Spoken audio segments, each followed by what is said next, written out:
Muy buenas tardes a todos y todas. Muchas gracias por estar aquí con nosotros.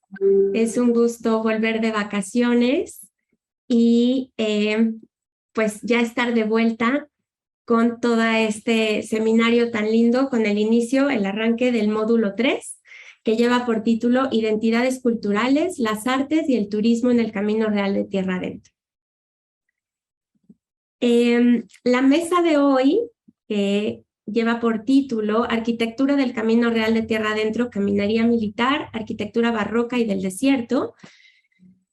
Para esta mesa tenemos los invitados al arquitecto Arturo Vidal, a la doctora Clara Bargelini y al doctor Roberto Carrillo Acosta. Por desgracia, hay un inconveniente con la doctora Clara Bargelini. Por alguna razón no se ha podido conectar. Ojalá pudiera llegar en cierto momento de la sesión. Mientras tanto, bueno, presento al arquitecto Arturo Villarreal y al doctor Roberto Carrillo Acosta. Denme un segundo para hablarles un poco de ellos y ya les cedo la palabra. El arquitecto Arturo Eduardo Villarreal Reyes es arquitecto especializado en restauración arquitectónica por la Escuela Nacional de Conservación, Restauración y Museografía. Ha participado en diversos proyectos y obras de conservación del patrimonio histórico y mejoramiento de la imagen urbana en Saltillo. Se ha desempeñado como director del Archivo Municipal de Saltillo y subdirector técnico de la Oficina del Centro Histórico de Saltillo, encargado del Museo de la Revolución Mexicana en Saltillo y catedrático en la Facultad de Arquitectura de la Universidad Autónoma de Coahuila. Desde el año 2006 a la fecha es subdirector de Patrimonio Cultural de la Secretaría de Cultura de Coahuila, desde donde ha colaborado en la formación de museos, la capacitación y difusión del patrimonio cultural. Ha impartido conferencias y tiene 14 libros publicados sobre el patrimonio construido, la crónica urbana y la historia regional. Él, dentro de este marco de la charla de hoy, de la mesa de hoy, su tema se enfoca en el antiguo retablo del Santo Cristo de Monclova en Coahuila. Arquitecto Arturo Villarreal, muchas gracias por estar con nosotros, es un gusto. Ahora le cedo la palabra. Voy a presentar rápidamente, bueno, no rápidamente, pero voy a presentar al doctor Roberto Carrillo Acosta y ya ahora le cedo la palabra. El doctor Roberto es licenciado en Humanidades, maestro y doctor en Historia por la Universidad Autónoma de Zacatecas. Docente investigador de la licenciatura en Historia desde el 2014 a la fecha. Sus líneas y temas de investigación son el Camino Real de Tierra Adentro en el norte, época colonial, del cual se desprenden los siguientes temas: caminería, patrimonio, arquitectura militar, fortificaciones, presidios, hospedaje, mesones, arrieros y vida cotidiana. Dentro de sus publicaciones tenemos sitios en Zacatecas declarados Patrimonio Mundial en la categoría de itinerario cultural. Otro es Mini Guía de Lina, el Camino Real de Tierra Adentro, y varios artículos sobre dichos temas y línea de investigación en libros y revistas nacionales e internacionales, tales como Perú, Brasil y Japón. Así como líder del grupo de investigación Historia e Interpretación del Patrimonio. Entre sus distinciones se encuentra el perfil PRODEP, candidato SNI, miembro experto del Comité Científico del ICOMOS, llamado ICOFORT, Comité Científico Internacional sobre Fortificaciones y Patrimonio Militar, representando a México. Es responsable de la Comisión de Movilidad Estudiantil y forma parte de la Academia de Investigación. Le damos una muy cordial bienvenida al arquitecto Villarreal y al doctor Roberto Carrillo. Muchas gracias por estar aquí con nosotros y cedo la palabra al arquitecto Villarreal. Muchas gracias, Natalia. Primeramente, permítame agradecer la invitación al maestro Ricardo Rafael de la Madrid y obviamente a la licenciada Natalia del Centro Cultural Universitario Tlatelolco por la paciencia y sobre todo ayudarme a solucionar problemas técnicos. Y también quiero agradecer al doctor Tomás Martínez Ablaña del Colegio de Postgraduados por es tremendo el doctor y gracias a él creo que estoy aquí. Voy a platicarles rápidamente sobre, pues no tan rápidamente tampoco, sobre un retablo, el retablo del Santo Cristo. Denme un segundo. que se encuentra en Monclova.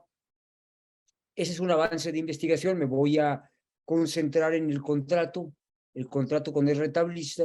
Es un avance de investigación, es una investigación que está en proceso y por lo tanto, pues bueno, alguna cosa que pueda haber dicho, que pueda decir, pues en un momento dado me puedo retractar. Doctor Tomás Martínez Saldaña, qué gusto saludarlo. El retablo, si se encuentra en Monclova, originalmente estaba diseñado, estuvo la capilla del Santo Cristo. Si logran ver mi cursor, es la capilla que es lateral que se encuentra a un lado de la catedral, antiguamente era la parroquia, y de aquí fue retirado y enviado a Monclova. Yo creo que los cambios de la moda a principios del siglo XX, se envió al santuario, al antiguo Sagrario de Guadalupe, que es el edificio a la derecha. Aquí está en proceso de construcción, en esta imagen está en proceso de construcción el nuevo santuario neogótico a la izquierda, y después pasó a ser, aquí donde está el fotógrafo, pasó a ser la Escuela Miguel Ramos Arizpe, y el edificio de atrás quedó como salón de actos. Quiero pensar que estamos hablando del extremo a la derecha, el extremo derecho, donde estuvo, nótese que incluso el techo es más alto, probablemente allí estuvo el retablo, pero fue mutilado en su ancho. Fue mutilado, yo pensé que había sido mutilado en Monclova. A la derecha tenemos la fotografía cuando ya está recién instalado en la parroquia, en el templo de San Francisco, que era la antigua misión franciscana tlaxcaltecas, en el pueblito, el pueblo de San Francisco de Coahuila o de Aguayo. Después, ya en los 60, si no me equivoco, le levantan la techumbre y entonces le reconstruyen, o la parte central, esta parte que en la derecha se ve mutilada. Obviamente tan mutilado que se nota la costura mal hecha al centro, estas pilastras al fondo, pilares al fondo, en realidad es el fondo de la pilastra estípite, esto atribuido a Felipe de Ureña. Ahorita vamos a entrar al tema. Y fue obviamente diseñado para la capilla del Santo Cristo, una imagen que ahora sabemos que es de pasta de caña. Fui yo el primero en mencionar la posibilidad de que fuera hecho con pasta de caña, y ahora sospechamos, como una mera sospecha, que pudo haber sido construido o manufacturado en el pueblo gemelo del Saltillo, que era el pueblo tlaxcalteca de San Esteban de la Nueva Tlaxcala. Y se instaló en aquella época. A la derecha tenemos la imagen, un planito de la parroquia, no se ven las capillas laterales. Se supone que en 1608 se pone la imagen en una capilla lateral, tal y como tenemos el templo se le llama el Colegio Jesuita de San Ignacio de Loyola, en Parras, Coahuila, las capillas laterales donde algunas familias tenían derechos de entierro. En una de las familias tenía el Santo Cristo, adquiere el Santo Cristo, que todavía hasta nuestros días tiene una gran devoción. Fechas importantes a tener en mente: 1690, reconstrucción de la parroquia y la capilla. Dice la doctora Clara Barriellini, la estoy citando, que ese es el momento en que en el norte de México, a lo largo de los caminos reales, y digo los caminos reales porque Saltillo, hay un problema aquí con el tema, hay un problema aquí con el nombre del camino real de tierra adentro, puesto que todos los caminos que van hacia adentro es como mar adentro y mar afuera. Entonces hemos llamado a este camino que va de Zacatecas a Texas, Camino Real de Tierra afuera, un tanto para identificarlo mejor y no se nos confunda con el Camino Real de Tierra adentro, entre comillas. La doctora Clara Barriellini dice que en esta época comienzan apenas a reconstruirse muchos templos con piedra. 1728, inicio de las obras de la capilla. Como ustedes habían visto la imagen satelital, embona perfectamente en la planta arquitectónica en cruz latina del templo mayor, que vendría siendo la parroquia. Quiere decir que para 1728 hay un proyecto arquitectónico general y se empieza con la capilla. La doctora Clara Barriellini coincide con que esa es una fecha donde el obispo hace unas visitas a estas zonas del Camino Real de Tierra Afuera. Se empiezan las obras en el 743, fundación de la Cofradía de Santo Cristo por doña Josefa Báez Treviño, cuyo padre había sido gobernador de Nuevo León. Muy interesante esto por el asunto de las minas de plata. 1745, inicio de las obras de la nueva parroquia. O sea, por fin pueden demoler la antigua parroquia. 762 ya están bendiciendo la capilla. Ojo con las fechas, porque vamos a ver que cómo coincide esto con las fechas de las bonanzas mineras acá en Nuevo León. Lo que tenemos en rojo es la capilla anexa precisamente del Santo Cristo y la Cruz Latina, lo que viene siendo la parroquia, que fue inaugurada o bendecida hasta el año de 1800. Como veremos, aquí la tenemos. Nuevamente la capilla son estas 4 bóvedas parece ser que son de arista. Se supone que mucho de esto estaba financiado por los mineros y por los trabajadores de las minas, del Real de Minas de San Antonio de Liguana, en el municipio de... Se me fueron las cabras, perdón, se me fueron. En Nuevo León, este es un plano del Archivo General de la Nación de 1759.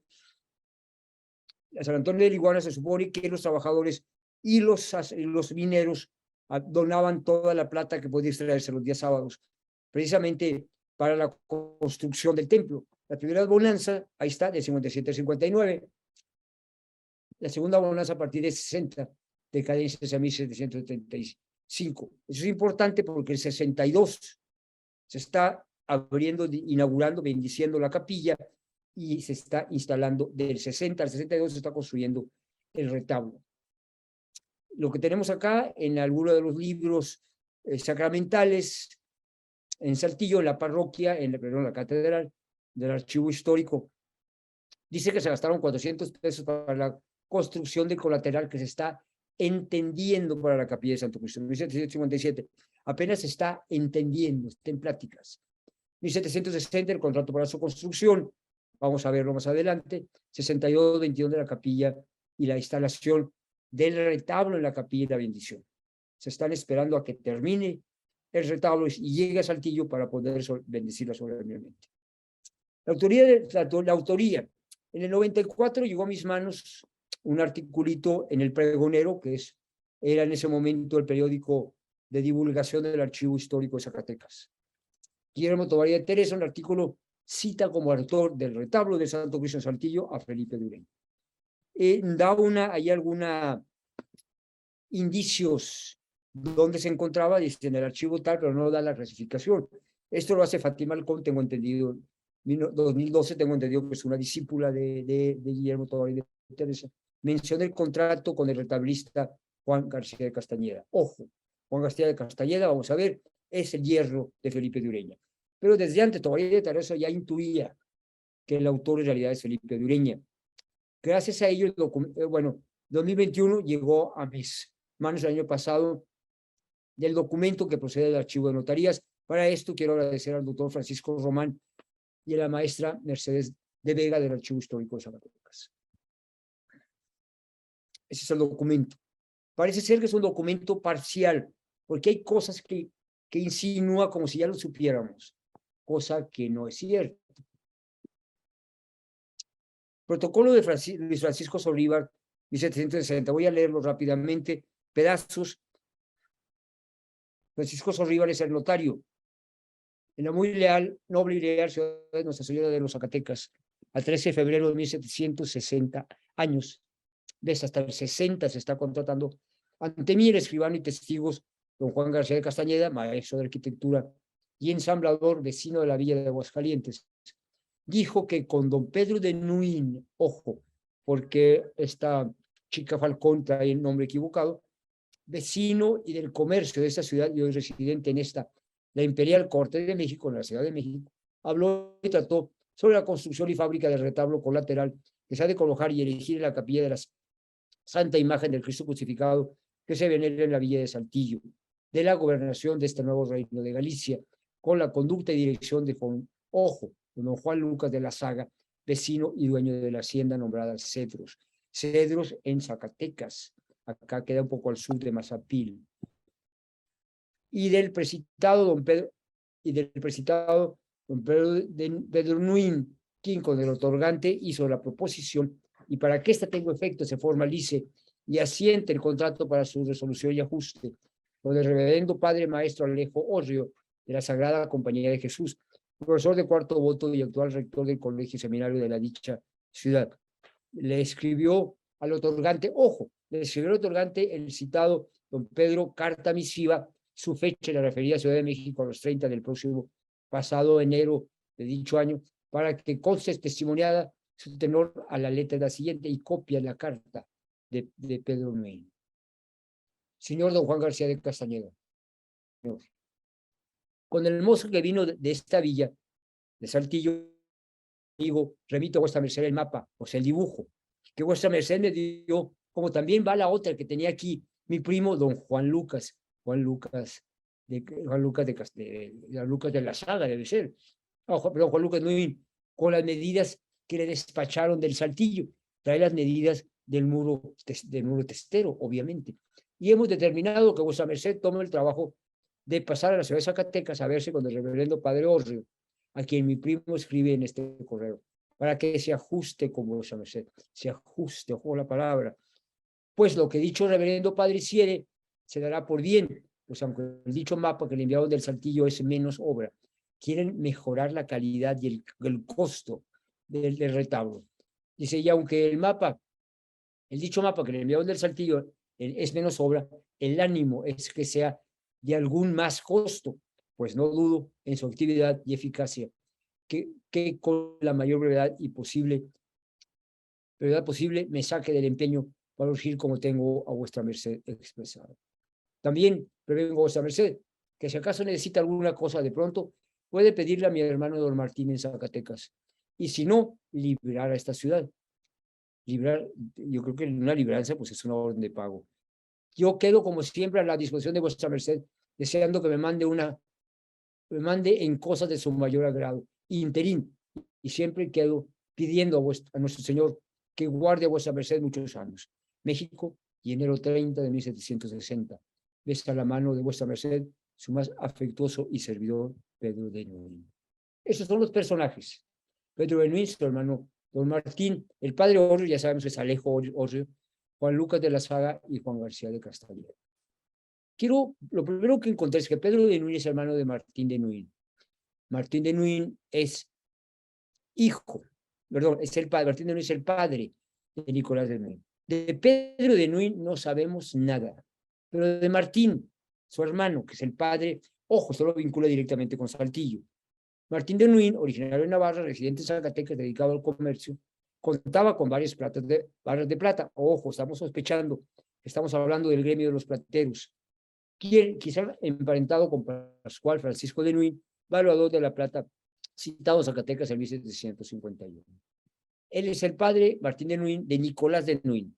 Nicolás de Nuín, originario en Pamplona, Reino de Navarra, en España, y residente en Saltillo, hijo de Martín de Nuín, que ya mencionamos, y de María Domingas Osaya. Aparece en Saltillo en 1763, o sea, el año siguiente en que se coloca el retablo, como cajero del regidor Juan Landín. Juan Landín, un personaje muy conocido. Acá hay una capilla barroca de una hacienda ya desaparecida, queda parcialmente la capilla barroca de Landín, la hacienda de Landín. Pero como era costumbre, para entrar en el mundo de los negocios, era hacerse cajero de algún personaje conocido. Por eso sospechamos que Juan Landín está de alguna manera tratando con los plateros Nuín en Zacatecas. ¿Quién es el padre Orrio? Francisco Javier Alejo Orrio. Religioso jesuita, ilustrado, introductor de la nueva física de la Nueva España, exploró la ciencia de la química y la metalurgia. El 15 de agosto de 1752 hizo profesión solemne de sus 4 votos en el Colegio de la Compañía de Jesús en Zacatecas. Le fue encomendada la administración y obra del Colegio Seminario de San Luis Gonzaga en Zacatecas, terminado en 1757. Pues es el año en que apenas están negociando el retablo. ¿Quién es Juan Lucas de la Saga? Primo de Pedro de Nuín, residente en Zacatecas, dedicado a la minería. A mediados del siglo XVIII adquirió las haciendas de Cedro, que ya mencionamos, Zacatecas y San Lorenzo. Coahuila, ¿cuál es la hacienda de San Lorenzo? Pues es la la hacienda vinícola vitivinícola más antigua del continente americano, 1591. Está pegadito a Parras, Coahuila, y todavía se conserva como conocida como Casa Madero. Se avecinó en la Ciudad de México en la década de 1760. Llegó a ser presidente y administrador general del Real Tribunal de Minería, conciliario de la Real Academia de las Tres Nobles Artes de San Carlos. Poseía una tienda de mercaderías en Mazapil, Zacatecas, y otra en la ciudad de Zacatecas. Falleció en 1786. Quizá la familia Nuin tenía tratos comerciales con mercaderes de Saltillo, como ya mencionamos, sobre todo la familia, sobre todo con Landín, Juan Landín, y trataban con plata con mineros locales. Pedro de Nuin en su carta dice: si acaso necesita alguna cosa, de pronto pueden pedirle a mi hermano don Martín de Minas Zacatecas, y si no, librar esta ciudad. Obviamente está hablando de cuestiones económicas. Lo mismo hace para que se ajuste con vuestra merced, pues lo que he dicho, reverendo padre Francisco Veralejón, y si se dará por bien. Creo que está hablando de cuestiones teológicas, no solamente las imágenes, la iconografía en total, cualquier cosa que se ajuste con el padre Orri, que ya sabemos que es el jesuita, con la conducción y dirección de Juan Lucas de la Saga, o sea, quien está representando a los saltillenses en Zacatecas, y ante el retablista es Juan Lucas de la Saga, que ya sabemos es el hacendado de Cedrus y de Mazapil. Obviamente no voy a entrar mucho a quién es Juan García de Castañeda, el contratista. Él es un ensamblador y retablista, yerno y colaborador y emulador de Felipe de Ureña. Él normalmente trabajaba, es el yerno de Ureña, él normalmente daba la cara en cuestiones legales y financieras y dejaba que su suegro se encargara de las cuestiones técnicas. Felipe de Ureña, arquitecto, retablista, tallador, imaginero porque sí, imágenes. Él es el gran difusor de la pilastra estípite en la Nueva España, hijo de padre de origen vascos. Ven, navarros y vascos, ¿tá? Hay una asociación entre los navarros y vascos en todas las personas que hemos nombrado. Entre 1725 y 1777 construyó retablos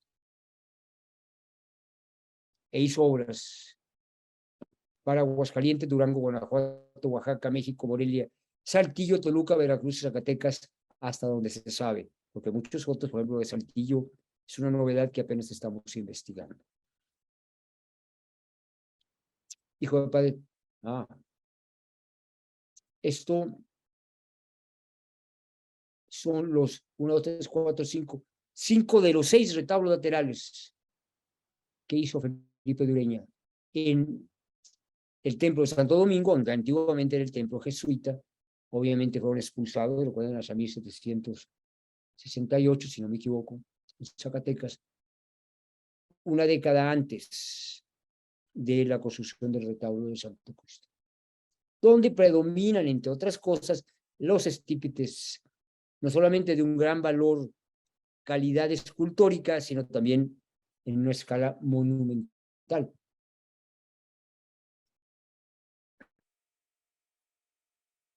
Aquí lo que tenemos es que el retablo, aquí están las pilastras monumentales.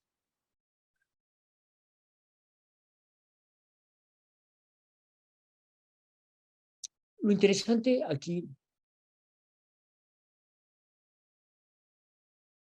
es que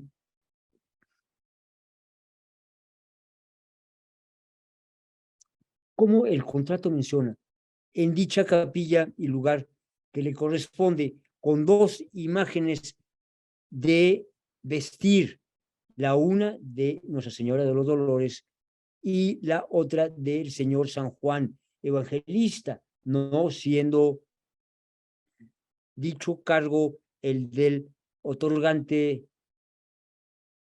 No lo sé. Lo que está diciendo es que va a incluir 2 imágenes. Obviamente la de San Juan Evangelista ha desaparecido, no la encontramos, pero esta es una imagen muy vieja. Hay una fotografía de 1890 y tantos del retablo principal donde está esta imagen. Está Santo Cristo puesto en el retablo principal, yo creo que es un día Semana Santa, y tenemos esta imagen y todavía se conserva. y podemos atribuir esta escultura, esta imagen, es una imagen de vestir, la podemos atribuir a Felipe de Ureña. Es la primera vez que alguna imagen en la ahora Catedral de Santiago Apóstol de la Capilla de Santo Cristo le podemos poner nombre al autor. Una cosa muy interesante es que la investigadora había dicho como que no leyó bien el trabajo, no leyó bien el contrato, y había dicho que había costado 1,000 pesos. Y aquí sabemos que dice dichos 7,000 pesos, que incluyen también las 2 imágenes. Entonces ya sabemos que costó 7,000 pesos el retablo. Vamos a hacer una reconstrucción hipotética, puesto que sabemos que fue mutilado. Lo primero que observamos de manera geométrica es que el círculo de arriba parece un ovoide, más que un círculo. Y también notamos la parte nueva, es más burda, más grueso la talla. Y también notamos una mala costura al centro, lo que nos lleva entonces a recrear. Aquí lo que hice fue recopiar nuevamente las pilastras estípite. Aquí el centro en realidad no supe cómo hacerlo. Ahí iba una vitrina donde iba la imagen del Cristo de caña. Esta es la capilla ahora con la imagen de Santo Cristo. Y cabe de alguna manera, es un ejercicio visual, cabe perfectamente en el fondo de la capilla, del muro testero. Bueno, en conclusión, podemos decir que el retablo del Santo Cristo fue construido entre 1760 y 1762 en el taller de Felipe de Ureña en Zacatecas. Tuvo un costo de 7,000 pesos. En ello estuvo involucrada la élite minera regional y los jesuitas de Zacatecas. La imagen de la Dolorosa puede atribuirse a Felipe de Ureña y a su taller. Bueno, esto es lo que puedo platicarles y ojalá despierte alguna inquietud para una polémica y una charla. Muchas gracias, eso es. Muchísimas gracias, arquitecto Arturo Villarreal. Fantástica su presentación, muy detallada, muchas gracias. Y ahora cedo la palabra al doctor Roberto Carrillo.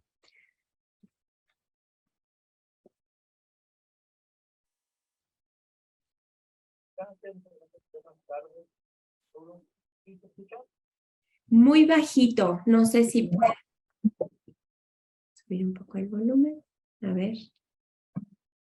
A ver ahora, ¿sí se escucha? Muchas gracias, adelante. Una disculpa, aquí. Muy bien. Pues también igual agradecimiento para los que están organizando este gran evento. Muy agradecido. Ojalá que les guste la presentación que tenemos ahora para ustedes. Y bueno, paso a compartir. Me dicen si se está empezando a ver. Sí, ya se ve, doctor. Muchas gracias. Muy bien, pues muchas gracias. Ojalá que les guste e igual, como el maestro Arturo Villarreal, si crean inquietudes, pues ahí podemos dialogar un rato, ¿verdad? Muy bien, pues gracias. Y bueno, mi tema es caminería y arquitectura militar en el Camino Real de Tierra Adentro. Como ya bien nuestra presentadora comentó, sí, mi tema, me especializo desde el 2004 en este tema del Camino Real de Tierra Adentro. Me he estado interesando por varios temas transversales a este camino real, como lo es el hospedaje, los arrieros, los caminos, y recientemente con mi doctorado, en el 2008, con lo de los presidios, luego ahora en el 2005 que me integré al comité científico ICOFOR sobre la arquitectura militar, pues me he abocado mucho más de lleno a lo que son las fortificaciones dentro del Camino Real de Tierra Adentro. Entonces, continuamos.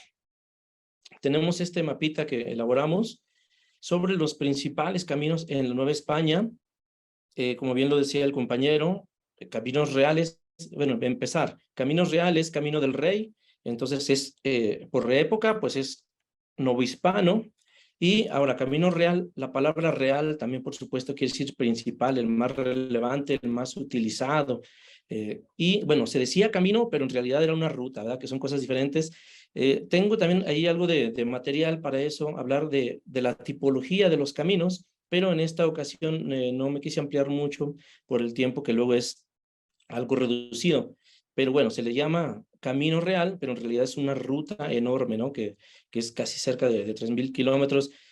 Y bueno, aquí tenemos las principales, que también eso, todos son caminos reales, como bien lo decía el compañero. Está este en azul, el de Los Tejas, el camino de Los Tejas. Hacia la izquierda, en morado, el camino de California, de las Californias, o camino de Anza, ¿sí? Y al centro, en color rojo, el camino real de Tierra Adentro, que va desde la Ciudad de México hasta Santa Fe, en Nuevo México.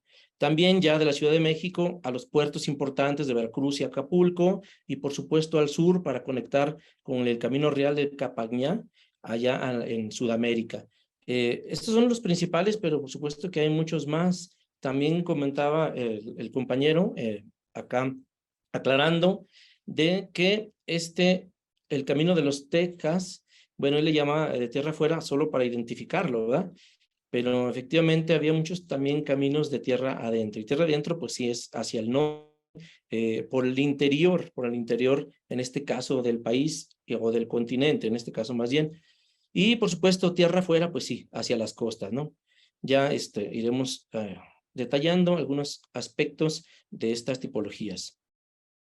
Tenemos algo de tipología sobre estos caminos, ¿sí? De cómo estaban adaptados, en qué condiciones estaba la caminería, sobre todo hacia el norte. Sí, en el centro, ya lo sabemos, está lo que era en un principio el Camino de la Plata, desde la Ciudad de México hasta Zacatecas, que era el más cuidado, el más transitado, que tenía más protección, tenía más zonas de hospedaje, estaba empedrado, pues no digo que en su totalidad, pero sí la mayoría de los tramos principales.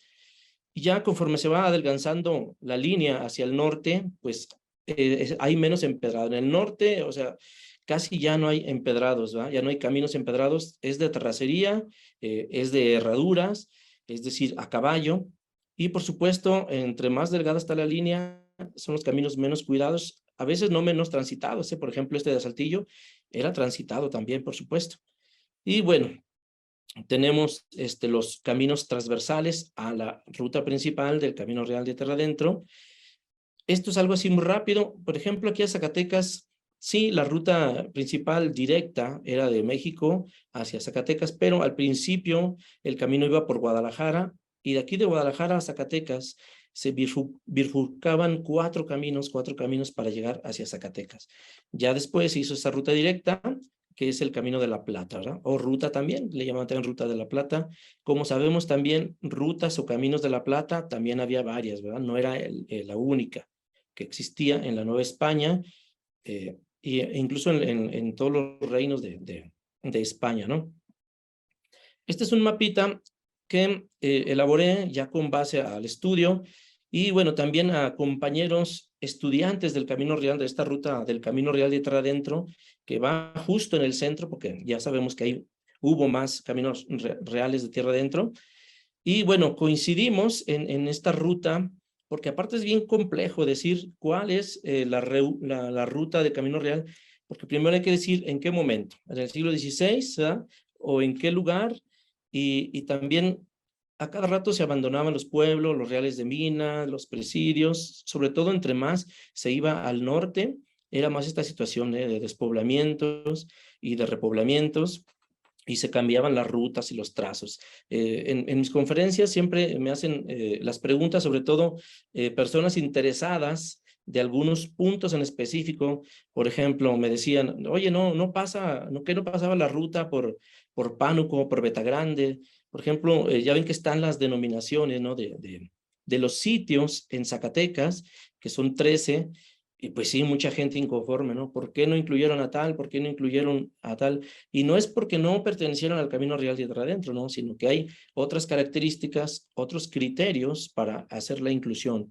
Por ejemplo, en Chihuahua, en la parte del actual estado de Chihuahua, hubo muy pocas declaratorias y queda pendiente hacer eso, ¿no? Queda pendiente hacer un expediente y hacer que se retome esas declaratorias. Bueno, entonces estos estudiosos del Camino Real Tierra Adentro en el norte, específicamente en Durango,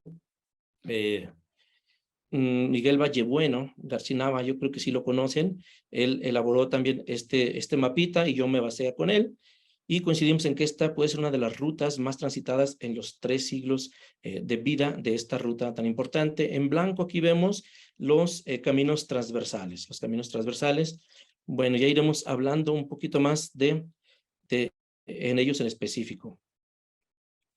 Pero bueno, vámonos a lo que es la caminería militar. Aquí tenemos precisamente lo que decía el compañero de tierra afuera. Se empezaron a hacer estas exploraciones, recuérdenlo, por tierra afuera, para ir identificando y haciendo mapas, haciendo cartografía, para ver cuál era la extensión y las rutas para llegar a conquistar y poblar, colonizar el norte, que eso fue un dolor de cabeza todos los siglos, e incluso todavía en el siglo XVIII había propuestas de colonización y había incluso inseguridad de perder el imperio, ¿no? Y por eso es que se empezó a fortificar todas estas zonas. Entonces aquí vemos por las costas cómo se empezó a fortificar, ¿sí? Por tierra afuera, tanto de este lado como del otro, en la península, en Veracruz, etcétera, con grandes fortalezas. Ahorita vamos a hablar un poquito de la diferencia entre fortalezas, fortificaciones fuertes. Y bueno, ¿por qué? Porque se requería proteger lo que se iba ganando, lo que se iba ocupando y colonizando, había que defenderlo del enemigo exterior, es decir, de las potencias mundiales que estaban compitiendo con España por el territorio, ¿no? Sobre todo Francia, Holanda, etcétera, ¿no? Por eso es que se hicieron estas enormes, primero sí fuertes, ya después con el paso del tiempo y con el mejorar de las técnicas, se extendieron y se convirtieron en verdaderas fortalezas. Por su parte, en el interior, es decir, en tierra adentro, se fueron implementando este tipo de obras de fortificaciones más pequeñas, que se les conoce como presidios, ¿sí? Aquí, y por supuesto, lo que es toda la ruta del Camino Real de tierra adentro, también se fue fortificando, pero con este tipo de fuertes, de construcciones sólidas, llamados presidios. Bueno, ya veremos las características de los mismos más adelante. ¿Qué otro tipo de caminos había? Pues estaba el correo, ¿no? El derrotero del correo, que tenía que estar muy preciso, los tiempos también eran muy precisos, había arrieros diferentes, había arrieros solo para transportar la plata, había arrieros solo para llevar el correo, ¿verdad? Y, por ejemplo, ahorita ya lo veremos, había rutas especiales militares para llevar el correo militar. Entonces, en mucho coincidían, ¿eh? En muchos estos trazos coincidían con los caminos militares, con los caminos comerciales, pero sí variaban un tanto. Ahorita veremos, por ejemplo, un ejemplo, valga la redundancia, de un camino militar específico, cómo se construyó. Tenemos estos 3 caminos militares, y bueno, militares porque había presencia de presidios o de fortalezas, ¿sí? Defensivas, por supuesto. Ya lo habíamos nombrado, el camino hacia los Texas, el camino de Anza, ¿sí? Hacia las Californias, y por supuesto el camino real de tierra adentro. Vamos a ver cómo se fueron estableciendo estas fortificaciones con gran cantidad de soldados, sobre todo al norte, estamos hablando ya al sur de Estados Unidos, sobre todo esta parte contaba con muchísimos soldados, nunca eran suficientes, nunca eran suficientes, pero en lo que es Zacatecas, Durango, Chihuahua, siempre sufrieron de falta de soldados, y no solo en números, sino de que estuvieran preparados. Entonces, conforme pasaba el tiempo, se iba mejorando todo esto, ¿no? La técnica militar, la habilitación a las tropas y, por supuesto, el adiestramiento también. Pero así se fueron instalando algunas fortificaciones por estos importantes caminos, ¿sí? Y luego tenemos el del Camino Real de Tierra Adentro, cómo se fueron instalando en toda la ruta del camino y en caminos transversales también, pero sobre todo en este camino, en esta ruta central, que había que mantenerla porque era la arteria principal del Imperio Español. Entonces aquí tenemos, se aprecia, me parece a mí muy claramente, déjenme ver si tengo aquí algún cursor.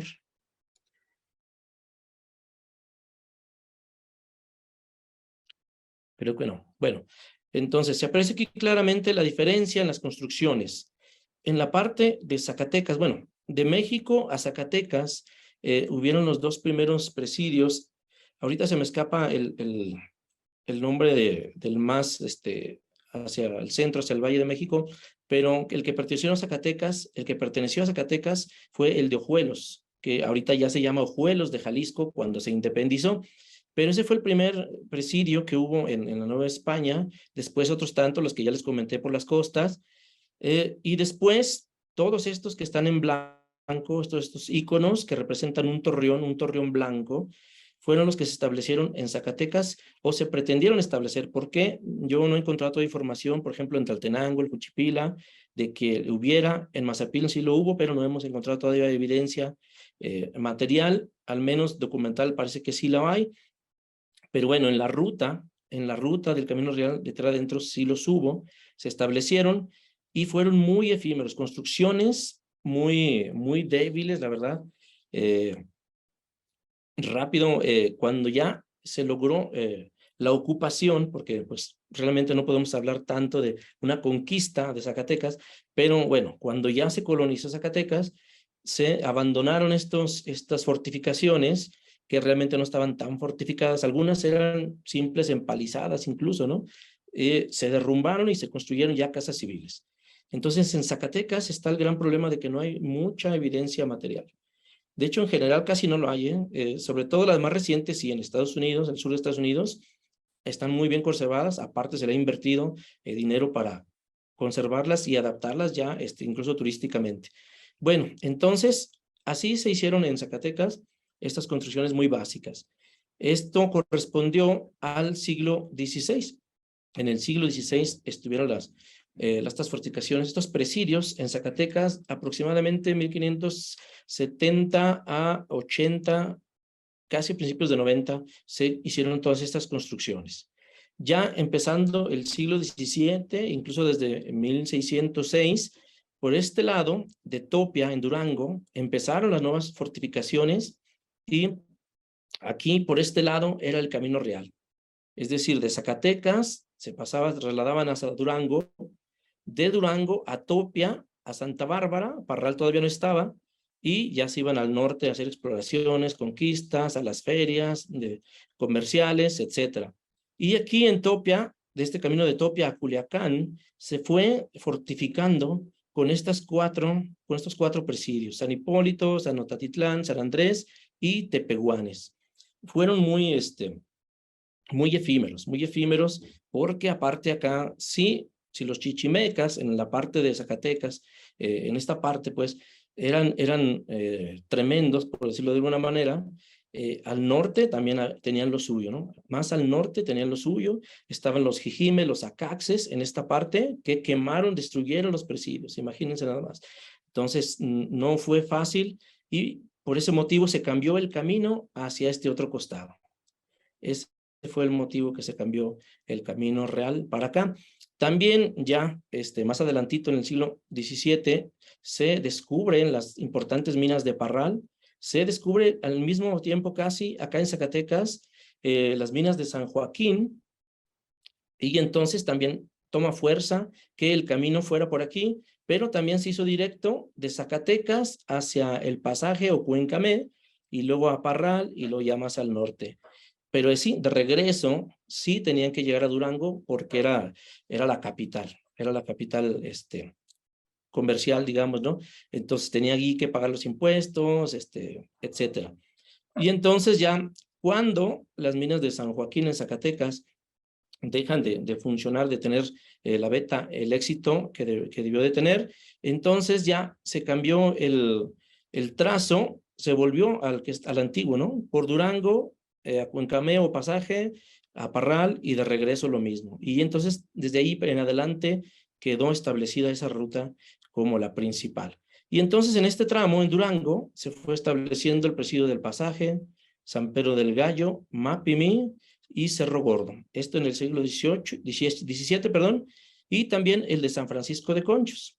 Y vemos aquí la estructura, no sé si lo alcanzan a ver, es digamos, es una plaza con 4 torreoncitos sí, cilíndricos, ovalados, ¿verdad? Ahorita lo vamos a ver más de cerca para que lo aprecien mejor. Es más, dejen de una vez. Miren, estos son los de Zacatecas, ¿sí? El icono es un solo torreón, porque realmente no ubicamos mucho su estructura, aunque sí debió ser cuadrada, con un par de torreones quizá, yo creo que sí los tendría. Ahora, estos son los de Durango, ¿sí? Es un cuadrado, por supuesto, era la estructura básica, cuadrado o rectángulo, con 2, 4, 6, 8 torreones cilíndricos o cuadrados también. Se usaba mucho ¿no? el de en círculo, pero también el cuadrado lo había, por ejemplo, en Malpaso, aquí en Zacatecas, fue así, cuadrado y totalmente de piedra. Bueno, entonces se diferencian básicamente este tipo de fortificaciones de las de Zacatecas, ¿sí?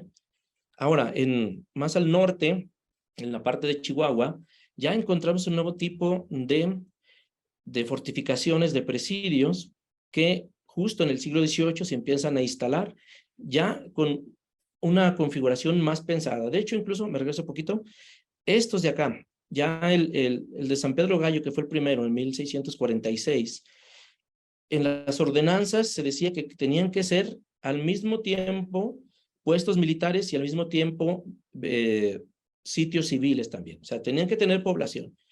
Los soldados se llevaban sus familias, pero no vivían ahí, sino a un costado de los presidios tenían las chozas de los soldados. Ahí tenían sus familias, pero también tenían población indígena a los costados. Entonces, eran enclaves de población, porque no había en el norte, no había mucha gente en población, perdón, de por sí, ahorita todavía no lo hay tanto, ¿no? Ya lo sabemos por qué. Bien, entonces acá en Chihuahua lo mismo, se fue planeando más e incluso que no fuera solo presidio y población, sino que incluso se le implementaron escuelas, tiendas, haciendas, tenían ganadería, tenían tierras para sembrar. Incluso había 3 tipos de presidios, ¿sí? Los presidios misión, ¿sí? Para las misiones jesuitas o franciscanas, para darles protección. Los presidios camino, que son estos que estoy yo ahorita presentando, lógico, se defendía no el camino en sí, sino a los caminantes, a los comerciantes sobre todo, ¿no? Se requería que llegaran a sus destinos, sobre todo a las ferias comerciales, porque en el norte, acuérdense que eran muy autárticos, eran muy autosuficientes, y estas ferias pues eran súper importantes que llegaran todas las mercaderías hacia estos lugares de destino, ¿no? Por ello, se fueron haciendo estos presidios, eran presidios villa, el tercer tipo de presidios villa, entonces ya eran ciudades. Ahí sí ya tanto educaban a las naciones de indígenas que ya iban sometiendo, tanto llevaban población civil española, que esa era la idea, poblar el norte con españoles, porque casi no lo había. Solo en las misiones había los frailes, en las haciendas, en las pocas que había, en las minerías, pero población no. Entonces, esa era la idea.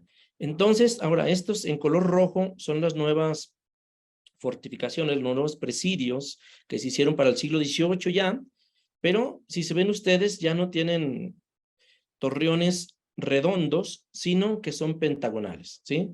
Es donde ya se empieza a instalar lo que se llama el baluarte, ¿sí? En forma de pentágono, que es más defensivo, que es más eficaz. Pero, y en extensión también, o sea, se ampliaron enormemente con tierras y demás estos presidios. Bien, vamos avanzando. Esta es la ruta que les digo, que es netamente militar, solo era para eso, con ese uso militar. Se llamaba La Travesía y estaba en Durango, y vemos aquí del Pasaje en Cuencamé al Gallo, al presidio del Gallo, luego del Gallo a Mapimí, y aquí en el mero bolsón de Mapimí continuaba hasta San Francisco de Conchos, atravesando otros dos presidios del siglo XVIII, y luego ya más hacia arriba, pero aquí era exclusivamente para llevar el correo militar, exclusivamente para eso, por el bolsón de Mapimí. Estoy en ese tema apenas ahorita, queriendo incursionar, a ver si identifico más rutas netamente militares, ¿no? Como esta. Bueno, pues hay muchísimo que hablar, pero pues se nos va el tiempo ahorita. Entonces, continuamos ya con algo rápido, una clasificación de las fortificaciones. Rápidamente les comento, yo he estado trabajando en ello, bueno, y me he basado con algunos compañeros de este comité que les digo internacional ICOFOR, es decir, sobre la arquitectura y patrimonio militar, y tenemos esta división de las fortificaciones ahora sí que por importancia en extensión, en tamaño, pero también por su trascendencia, por supuesto, de mayor a menor. Entonces, de mayor a menor, las fortalezas, luego los fuertes, luego los fortines y luego los reductos, ¿sí? Entonces, estas fortalezas, pues, por supuesto que había una clasificación también variada, pero las primeras son, por supuesto, los castillos medievales europeos que se fueron desarrollando, y de ellos se tomó acá el ejemplo a la Nueva España. O sea, tienen la forma de estos castillos, pero son pequeños castillitos, por supuesto. En dimensiones son mucho menos elaborados. Pero el modelo, pues, básico, sí se tomó de los castillos medievales. Pero bueno, estas son fortalezas, y si vemos las dimensiones son monumentales, y tienen gran cantidad de elementos, y son así estructuras muy pesadas, muy fuertes, ¿no? Y sobre todo, por ejemplo, esta imagen es la que representa un poco más el presidio novohispano, ¿sí? Con dos torreones al frente, con su muralla, ¿sí? Con sus almenas, su entrada principal también bien resguardada, pero lógicamente las dimensiones fueron mucho menores acá en la Nueva España. Bueno, también otra clasificación dentro de las mismas fortalezas, estaban las ciudades amuralladas, que hubo varias en el mundo. Aquí en este caso, en Uruguay, en Montevideo, un caso muy práctico y muy utilizado, porque también hubo ciudades amuralladas que no se utilizaron tanto, que no fueron, afortunadamente, pues tan atacadas, ¿no? Pero en esta de Uruguay sí hubo bastante. Aquí tenemos una perspectiva desde superior, perdón, una perspectiva superior. Vemos, acá se me movió. Sí se ve el cursor, ¿verdad? Muy bien. Entonces tenemos todo esto, era la muralla adentro de la ciudad. Estos se ven así como sobresalientes, eran pequeños fuertes. Esa es la diferencia de las fortalezas con los fuertes. Eran mucho más pequeños y eran parte de un sistema. Todo este era un sistema defensivo, todo este. Esto se le llamaba ciudadela y era el último refugio de estas ciudades amuralladas, porque acá por el mar es donde atacaban, ¿no? Donde atacaban, y entonces iban a lo mejor ganando terreno, y ya hasta acá, pues tenían que tener también muy fortificado, y aquí lo vemos ya con estos torreones pentagonales, ¿no? Ya muy bien elaborados. También hubo ciudades amuralladas en Lima, Perú también, por ejemplo. Ya después, esta ciudad amurallada, la muralla, se fue tumbando. Bueno, no es el caso de Uruguay, pero en el caso también de Campeche, que ahorita lo vamos a ver, se tumbaron las murallas para ir ampliando la población, ¿no? Y entonces ahí se fue perdiendo mucha evidencia. Lo mismo pasó pues en Lima, Perú. Bueno, aquí vemos a Campeche, es otro ejemplo de ciudad amurallada, que esta no fue muy atacada, pero se construyó pues con esa intención defensiva, y aquí vemos todo este sistema defensivo como en hexágono, y tenían sus torreones, sus baluartes. Acá ahí se regresó, ¿verdad? Aquí está, sus baluartes en cada esquina, ¿sí? Tenían sus baluartes pentagonales defensivos en cada esquina, y aparte en las dos entradas, la de mar, la de tierra, pero aparte tenían también fuertes hacia hacia el exterior. Antes de llegar a la ciudad, también había fuertes defensivos, ¿sí? Y que formaban parte de un mismo sistema defensivo completo, ¿sí? Aquí lo tenemos un acercamiento. Entonces, sí, estas murallas después se derrumbaron para darle crecimiento a la población, pero lo que son los baluartes se dejaron y están muy bien conservados y ahorita ya son turísticos. Y qué bueno, porque así se puede explicar, ¿no? Cómo se fue formando esta importante ciudad. Bueno, hay más clasificación todavía de estas fortalezas, pero de las fortalezas, la más pequeña era que es el presidio.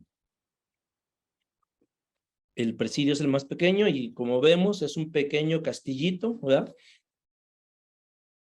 Y bueno, aquí tenemos algún ejemplo de, este es una hacienda, no es un presidio, ¿eh? Pero les digo que no tenemos evidencia física de los presidios casi, por eso las haciendas también se fortificaron y casas civiles también se fortificaron. Estas haciendas son las que más conservan la arquitectura militar y es donde se puede apreciar estos elementos arquitectónicos y militares. Acá vemos a la derecha el torreón ahí adosado a la esquina. Tenía 4 torreones esta hacienda, lamentablemente ya se está cayendo. Ojalá que pronto se haga algo. Creo que ya hay un proyecto para rescatarlo. Pero bueno, tiene su cortina o muralla y tiene su contrafuerte. Ese es un ejemplo. Otro ejemplo es ¿no? Se le llama fuerte, pero es una fortaleza. Es decir, ahí distinguimos el tamaño, ¿no? Fortaleza es lo más grande, lo más amplio. Después ya fuerte es algo más pequeño. Indistintamente, de hecho, se ocupa esa palabra fuerte para aplicarlo a todas las fortalezas, digo, a todas las fortificaciones, perdón. Pero es un error porque hay una clasificación. Esta es una fortaleza, pues, San Juan de Ulúa, en Veracruz, y vemos que está inundado de agua, ¿no? Está rodeado de agua y es un elemento defensivo genial. Y si bien esta fortaleza se fue adaptando, o sea, no estuvo así desde el siglo XVI, sino que sufrió varias restauraciones, todavía siguen haciéndole varias restauraciones y adaptaciones de otros elementos defensivos. Ahorita los explicaremos cuáles son, no sé cómo andamos de tiempo. Vamos perfecto, doctor. Usted adelante, está maravilloso. Muchas gracias. Muy bien, muchísimas gracias. Entonces, bien, ahorita ya explicaremos cada elemento que contiene es que estoy viendo aquí los mensajes, perdón. Ahí está, esta imagen donde está es en Veracruz, ¿sí? San Juan de Ulúa. Perfecto. El siguiente en tamaño e importancia es el fuerte, como ya lo dijimos. Es una obra más pequeña y esta es la diferencia. Permanente, puede ser permanente o pasajera. Las fortalezas eran permanentes porque todo el tiempo estuvo latente el que perdieran el imperio español, ¿no? Por las otras potencias comerciales y demás. Entonces, pero este fuerte podría ser permanente o pasajero, es decir, que nada más fuera momentáneo mientras estaba una mina, por ejemplo, o una misión. Acuérdense que eran presidios misión también. Entonces, esa es la gran diferencia. Efectivamente defienden un paso y cuando ya no hay ese paso, si se despobló un lugar, entonces ya adiós al fuerte, ¿no? Y esto es muy importante, es parte de un sistema mayor. Como vimos en Campeche, tenía varios baluartes y tenía varios fuertes que rodeaban la ciudad amurallada, ¿no? Entonces, el fuerte es un elemento de todo el sistema defensivo que hay, ¿no? Lo mismo sucede con el fortín, que es más pequeño todavía. A ver, ¿no se vio? Ah, sí, aquí está. La imagen ya lo expliqué. Este es, por ejemplo, el presidio de Ojuelos, ¿sí? Si vemos, ya tiene muchas adaptaciones, ¿no? Aquí tiene, no sé si alcanzan a apreciar arriba, tiene el abovedado, el techo abovedado, porque se convirtió en hacienda, ¿sí? Se convirtió en hacienda y también se le agregaron esta arquería. Los presidios no tenían arquería y el techo era plano para poner los cañones, ¿no? Para posicionar los cañones. Entonces, bueno, pero este es el de los que están más conservados en la parte Zacatecas, Jalisco, de los que están más conservados. Y bien, entonces un fortín es más pequeño todavía, pero en este caso es más aislado. No necesariamente podría formar parte de un sistema más grande, sino que simplemente podría defender a lo mejor un pueblo nada más, ¿no? o allá una misión allá muy lejana. Acuérdense que las misiones también estaban así muy aisladas también. Básicamente se identifican y se representan con un torreón, aproximadamente como este o como este. Y así era el interior de estos fortines. Eran más puestos de vigilancia que defensivos, ¿verdad? Eran más puestos de vigilancia que defensivos. Esa es otra diferencia entre las grandes fortalezas y entre los fuertes, y ahora estos, ¿no? El último es el reducto. En teoría debería ser el más pequeño. Estamos hablando de escalas de tamaño, pero les digo que aquí hay variantes, ¿no? Aquí hay variantes porque, por ejemplo, esta imagen es de Campeche, es de uno de los fuertes que yo les digo que estaban aislados, rodeando la ciudad amurallada. Se le llama reducto, pero respecto al tamaño, pues equivale a un fuerte, porque está muy grande, ¿no?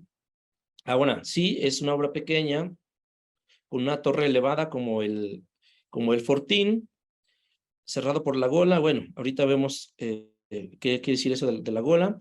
Tenía diferentes formas y se le llamaba caballero. Entonces, este reducto más bien viene siendo esto, ¿eh? Algo así similar, es un reducto también, pero la diferencia del reducto es que este sí está dentro de una fortaleza o una fortificación, forma parte de, ¿verdad? Y ahí está, entonces, pero este se le llamó reducto. Yo nomás quería aclarar eso, ¿no? Que se le llamó reducto, pero en realidad no era un reducto, era un fuerte. Bueno, continuamos rápidamente con el último tema, arquitectura militar. Algunos elementos y características en las fortificaciones que son militares, ¿no? Tenemos el foso, o llamado también parapeto, que viene siendo este espacio entre la construcción y esta tierra que se deja de manera defensiva con pendiente para que batalle el enemigo en llegar, ¿no? Ese es el foso o parapeto, perdón, y había variantes de estos mismos. Por ejemplo, este foso inundado, ¿no? Con agua. Ya vimos el de San Juan de Ulúa, que ese no es inundado, sino que es naturalmente, así se hizo, ¿no? Naturalmente está rodeado por mar. En este caso es a propósito que se inunda el foso, ¿verdad?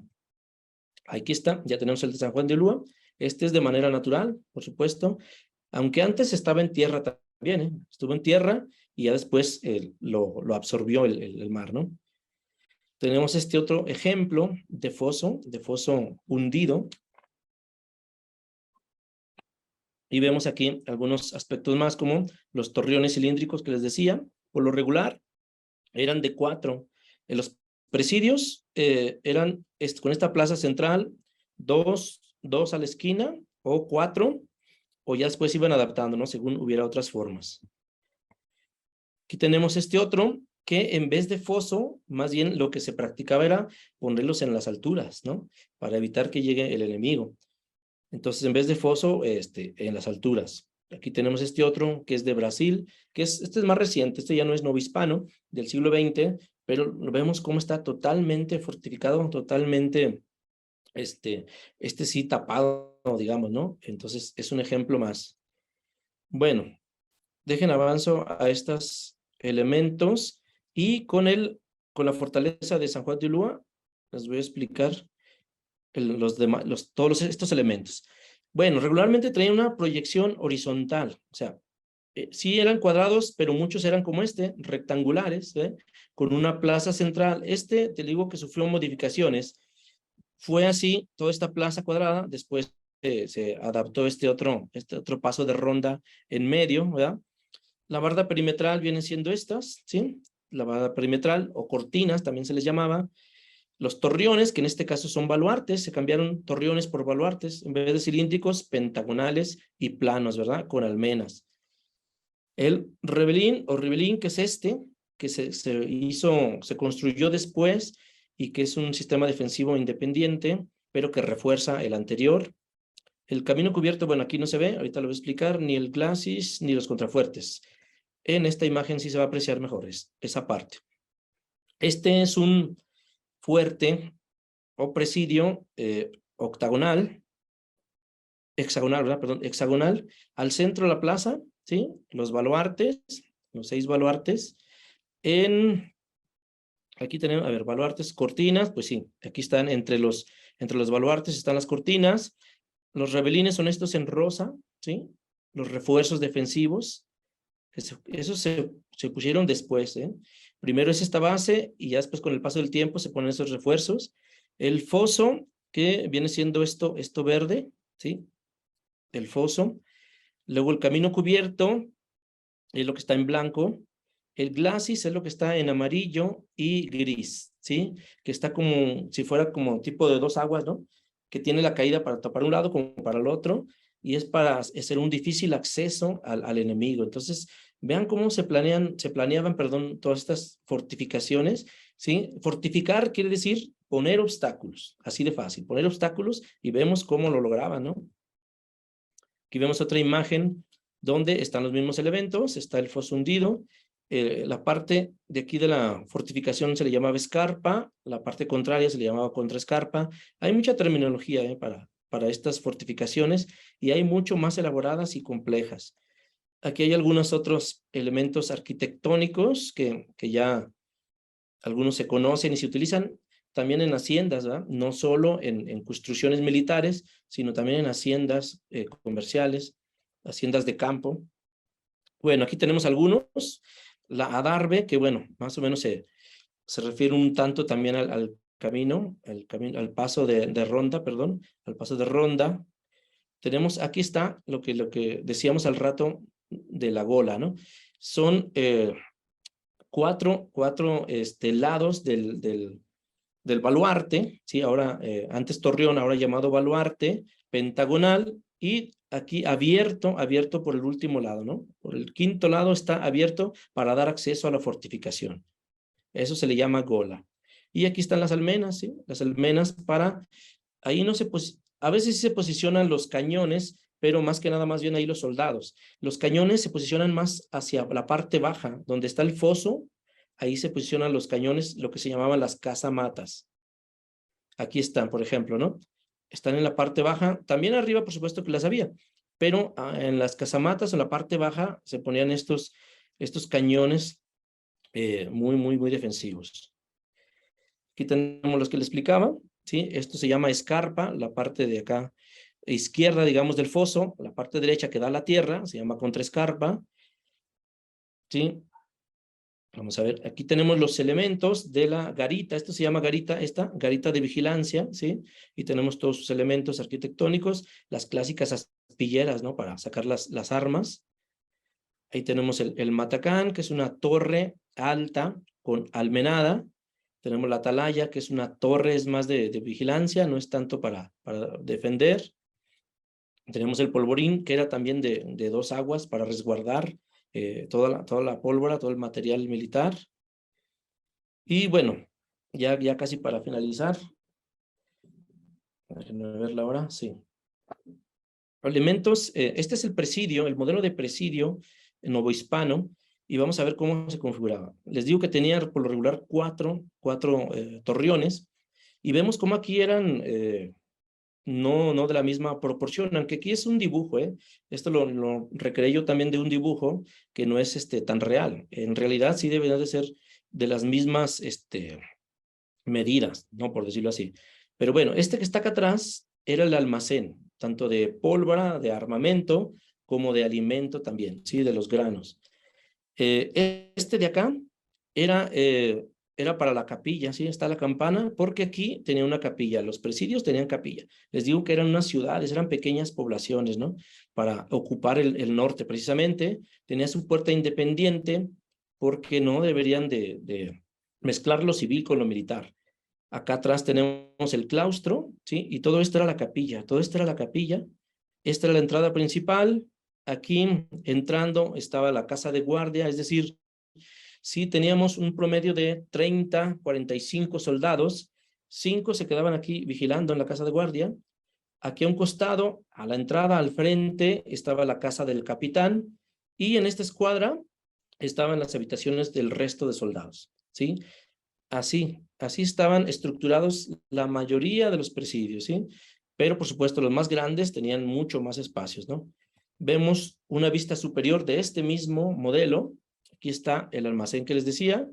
Acá está el campanario de la capilla. Aquí está el claustro, ¿sí? Aquí está la casa de guardia, la casa del capitán. y los cuartos de los soldados, ¿sí? Esto es de manera muy sencilla, el modelo primario, el modelo que Luis Arnal llamaba de tipo A, de los presidios, el cuadrado. El otro, el del tipo B, es rectangular, y el de tipo C es abierto, no está cerrado, ¿sí? Bueno, pues finalmente, para concluir, tengo estos modelos que recreamos de cómo eran los presidios ya con su población y los caminos y las norias y todo. Y por ejemplo, este del presidio del Gallo en Durango, ya con las investigaciones, fuimos a hacer investigación de campo también, documental, y tenemos que así estaba su estructura, con dos torreones circulares. Aquí está la escuadrita de los soldados. La capilla estaba en este caso de este lado y con la puerta hacia afuera. Esta era la población, las casas de los esposas de los soldados, la familia de los soldados. Por este lado, población civil, y por este lado, quizá los indígenas también. O sea, tenía todo tipo de población en los presidios. La plaza, aquí vemos la casa del capitán, la casa de guardia, perdón, la casa del capitán, y acá atrás tenemos las caballerizas, y aquí ya no cupieron, pero acá atrás todas las tierras de labor para ellos mismos alimentarse. En este caso había una noria aquí en el presidio del Gallo, entonces ahí lo representamos también. Aquí tenemos otra vista de este mismo presidio del Gallo, ¿sí? Otra más ya en el interior. Eran espacios prácticamente amplios. Entre más se establecieron presidios hacia el norte, es decir, en Zacatecas eran muy pequeños. En Durango ya eran más grandes, y al sur de Estados Unidos súper grandes, ¿no? Súper amplios. Aquí tenemos otra vista del mismo presidio. Y ahora de Cerro Gordo, este sí mantenía la estructura del presidio que les mostré, del modelo, del dibujo, ¿no? Con 4 torreones, ¿sí? Su entrada principal, la casa de guardia, la casa del capitán. En este caso, sí pensamos que la capilla estaba afuera, prácticamente por fuera. Sí adosado al presidio, pero por fuera. Y ven la misma estructura, la escuadrita de los soldados, las caballerizas y la población afuera, ¿no? Déjeme ver, creo que hay comentarios. No. Ah, ok, gracias. Y aquí está otra toma de este mismo presidio. Y estoy trabajando ahora en el presidio de Cerro Gordo para reconstruir cómo era ese presidio, pero también está su estructura cuadrada. El de San Francisco también es cuadrada, pero con seis torreones. El del Pasaje en Cuencamé, esa era de estructura abierta, no era cerrada, y era enorme, porque ahí, como precisamente en el Pasaje habían manantiales, entonces había muchísimas tierras ahí, que la mayoría era de los capitanes, que bueno, ya ese es otro tema, ¿verdad? Pero ahí está.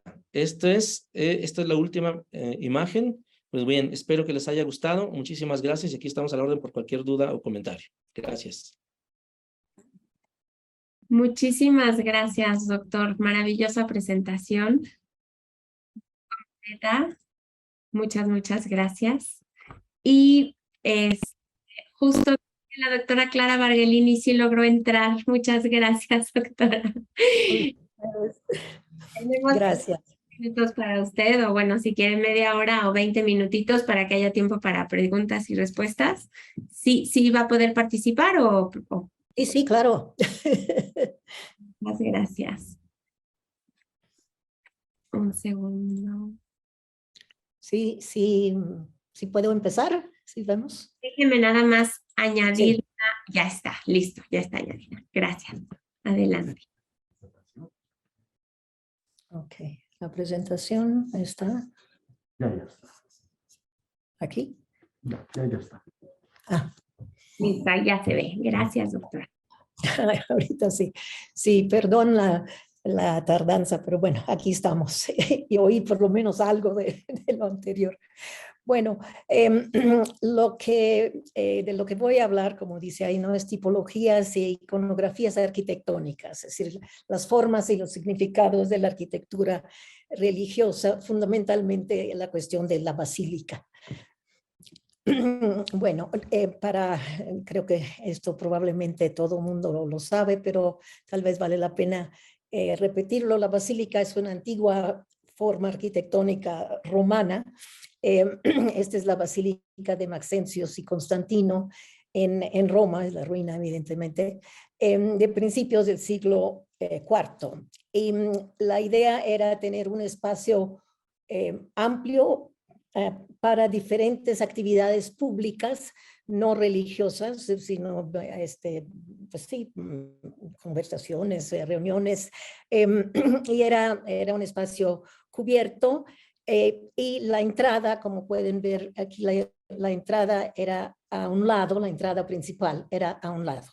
Bueno, esta forma arquitectónica fue la que Constantino, el emperador Constantino, cuando el cristianismo llega a ser legal, se apropia, la iglesia pues se apropia de esta forma arquitectónica para sus iglesias. Lo que pasa es que lo que están viendo aquí es de nuevo la Basílica de Constantino y Maxencius, y aquí la primera iglesia de San Pedro en Vaticano. Esta es la iglesia con la tumba de San Pedro aquí. Era una iglesia de 5 naves, bastante grande, su atrio y bueno, el acceso aquí. Lo que se hizo en las basílicas paleocristianas fue una versión pues barata de las basílicas públicas, que eran de piedra, eran muy monumentales. Aquí los materiales son más pobres, pero de todos modos sirven, de hecho todavía, para el culto cristiano. Una diferencia, aparte de la forma general y la idea de un espacio público, una diferencia fundamental se ve luego en el eje pues del espacio, que la entrada es muy clara, es aquí. Uno entra a un espacio abierto y de nuevo otra entrada, la entrada a la iglesia es aquí, y el foco de todo, es decir, el énfasis, la parte final, que es el ábside, está ahí. Debajo del ábside de la iglesia de San Pedro está la tumba de San Pedro. Entonces, lo que cambia respecto al formato antiguo, clásico, pues romano, público, con esta forma religiosa, es el eje direccional, ¿verdad? Pero de todos modos, la idea es que deben de caber muchas personas a la vez. Esta es una reconstrucción, dibujo pues, de lo que fue la iglesia de San Pedro en Vaticano, la antigua iglesia de San Pedro en Vaticano, la que empezó a construir Constantino, y esta iglesia existió hasta el siglo XVI. Entonces estamos viendo lo mismo, nada más que en un dibujo. Evidentemente esta iglesia ya no existe, pero sí existen en Roma otras basílicas antiguas de la primera época cristiana, como esta, que es una de las más conocidas, Santa María Maggiore, y ven de nuevo el espacio amplio para muchas personas, pero también dirigido hacia el ábside. Bueno, ahora esta es la basílica romana que se apropió, pues la iglesia se apropió para el culto religioso, y en el siglo XV, ya para acercarnos a donde vamos, para el siglo XV, bueno, después de una fase de arquitectura gótica en Florencia, hay un regreso a esas formas antiguas. Y aquí lo ven, esta es una obra de artistas y artesanos góticos. Lo ven en la parte aquí abajo, los arcos ojivales, pero ya después de esto todo se vuelve ya más clásico. Aquí y aquí más todavía, y la fachada termina en una especie de como una fachada de un templo antiguo. Esto fue León Battista Alberti, que tuvo la tarea de terminar esta iglesia gótica y la termina en lo que ahora llamamos un estilo renacentista.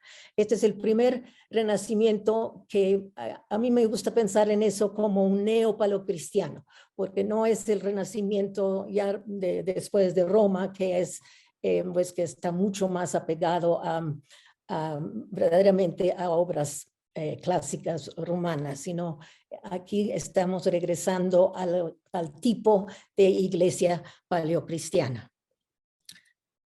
Bueno, aparte de Alberti, tenemos a Filippo Brunelleschi en Florencia esta es la iglesia de San Lorenzo, hizo varias obras, 2 iglesias especialmente, y vemos lo mismo, ¿verdad? Un espacio rectangular dirigido hacia el altar, toda la dirección, como las antiguas basílicas romanas y también romanas católicas, pues, y cristianas. Y esto se revive, pues, en la primera fase de lo que ahora llamamos el Renacimiento. En Florencia había un modelo para estas obras. La gente no viajaba tanto como viajamos nosotros ahora, ni tenían fotos y materiales de cosas en otros lugares. Entonces, en Florencia está esta iglesia que es del siglo XI, es una iglesia románica, pero del tipo basílica precisamente, y siempre cuando se habla del Renacimiento ya en el siglo XV, XVI, se supone que este fue un modelo local para este nuevo tipo de arquitectura. Bueno, el San Pedro en Vaticano, bueno, fue construido por Constantino. Aquí lo ven de nuevo.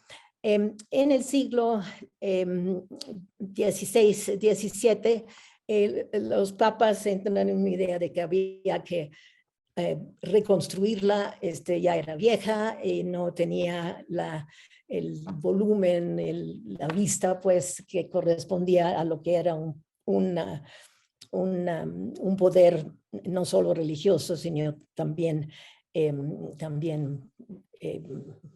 mundial, digamos. Entonces, el San Pedro en Vaticano se empieza a hablar de rehacerlo. Y aquí ven en este dibujito, esta es la antigua iglesia de San Pedro con su atrio, y aquí está la nueva, la que existe actualmente. Esto fue un proceso muy largo, con muchísimos problemas.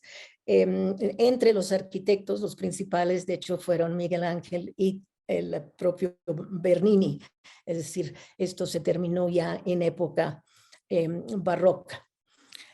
Bueno, les enseño esto porque todo esto porque ya verán, tiene que ver también con el Nuevo Mundo. Aquí ven la Basílica de San Pedro en Vaticano. Evidentemente era una basílica que estaba ahí desde el IV siglo, todo el mundo la conocía.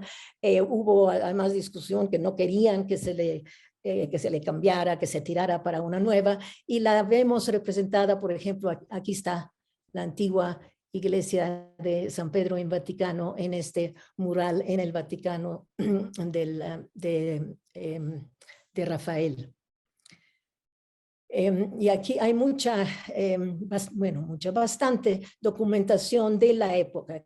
Aquí vemos un dibujo, aquí está lo que quedaba ya de la antigua iglesia de San Pedro. Esta sería la fachada, la cruz, toda la parte aquí detrás, y la nueva, el ábside de la nueva que estaba en construcción.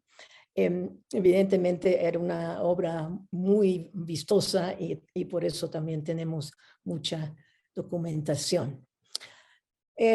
Ahora, esta nueva iglesia de San Pedro representaba una iglesia una institución eclesiástica de mucho poder, evidentemente.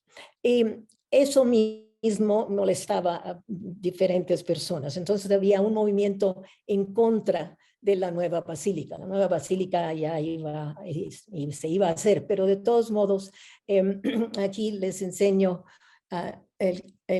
ay, perdón. cardenal, que fue contrario pues fue uno de los contrarios a la basílica. Aquí lo ven en su estudio.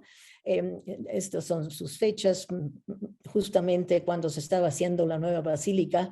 Y si ven ahí por la ventana, vemos una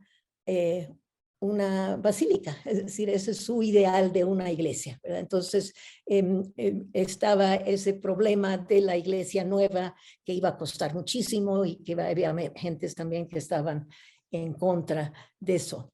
Esto viene al caso para nosotros, porque justamente esto está sucediendo cuando los europeos llegan al Nuevo Mundo. Y aquí vemos un dibujo de la nave, un pedazo pues de la nave de la antigua iglesia de San Pedro, que como ven aquí tenía pinturas de santos, escenas del Antiguo y del Nuevo Testamento, y es muy interesante ver cómo en esta imagen de Fray Diego Valadez de la retórica cristiana está el fraile predicando a los indígenas en una iglesia parecida a la de San Pedro. Está indicando murales a lo largo de la nave. Entonces, es decir, lo que voy con esto es que la iglesia de San Pedro, la antigua, era una presencia muy, muy importante. Bueno, desde el principio del siglo IV, cuando se construyó, pero todavía en el siglo XVI. Esto me parece que no se ha tomado tanto en cuenta para algo que sí nos atañe directamente, es decir, la arquitectura de las primeras iglesias en México, en la Nueva España. Y aquí vemos un dibujo del arqueólogo que trabajó en Huejotzingo, y pueden ver la iglesia actual de Huejotzingo, que es esta, pero anterior a esta iglesia estuvo esta, que es una basílica. Este es un ejemplo, y los, a ver, esto se hicieron excavaciones, y esta era la iglesia original en Huejotzingo, era una basílica, hasta pequeñita, ¿verdad? Pero esta es una basílica y aquí está la planta. Otro ejemplo, bueno, esta es mucho más conocida porque ahí está todavía, ¿no? En Tecali hay una basílica de los franciscanos, y esta es evidentemente de nuevo una basílica. Es decir, a lo que voy es que tenemos esa idea de la arquitectura mexicana del siglo XVI como las iglesias fortalezas, esas grandes iglesias más bien en estilo gótico interior en cuanto a los soportes, pero hay toda una producción que es mucho más afín a las antiguas basílicas paleocristianas, y aquí les voy a enseñar algunas. Una que es muy, muy importante fue la primera catedral de la Ciudad de México, y ahí ven un dibujo, eso ya se han hecho investigaciones y exploraciones pues debajo de la actual catedral, y la primera catedral de la Ciudad de México era una basílica, como pueden ver ahí, y aquí la pongo junto a la antigua basílica de San Pedro en Vaticano, que les recuerdo que todavía en el siglo XVI estaba en pie. Toda la cuestión de la iglesia apostólica, pues, es muy sabido, ¿verdad? Es muy importante para la historia de la iglesia y de las construcciones eclesiásticas también, ¿verdad?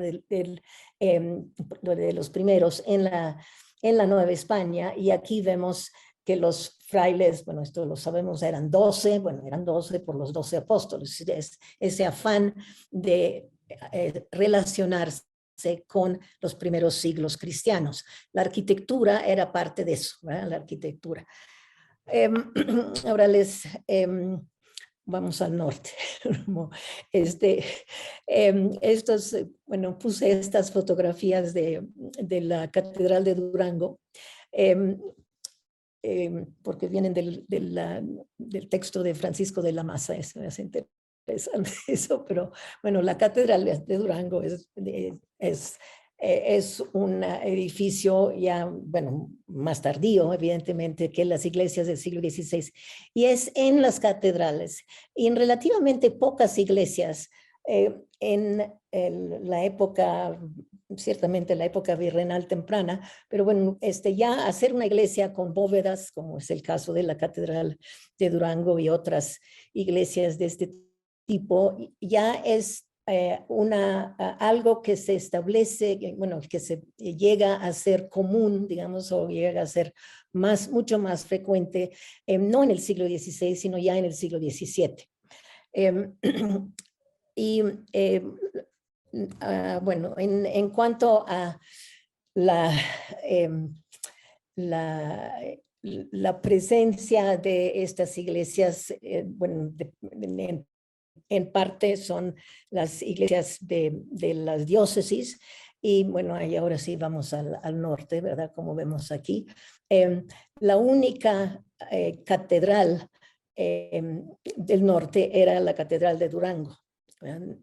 Todas las demás eran iglesias de parroquias o de las órdenes religiosas. Entonces, bueno, eso para empezar. Entonces, también como necesidad de grandes construcciones monumentales era menor, digamos, más se alejaba uno del centro de la Nueva España. Y el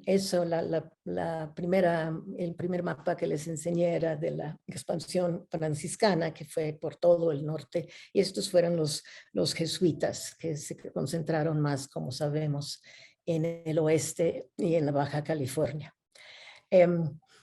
Pero insisto, la única catedral, aquí está, la única catedral del norte por muchos años fue esta, la de Durango. Las demás, que ahora evidentemente ahora hay más catedrales, pero cuando se construyeron, por ejemplo, la Catedral de Zacatecas se construyó como parroquia de una ciudad minera, una ciudad rica, y entonces con una construcción muy impresionante, que es la que conocemos. Y también en Chihuahua sucedió lo mismo. Esta que es la Catedral de Chihuahua, también con mucha riqueza minera y prosperidad en el norte en el siglo XVIII. Es una iglesia que ahora es catedral, pero fue construida como parroquia.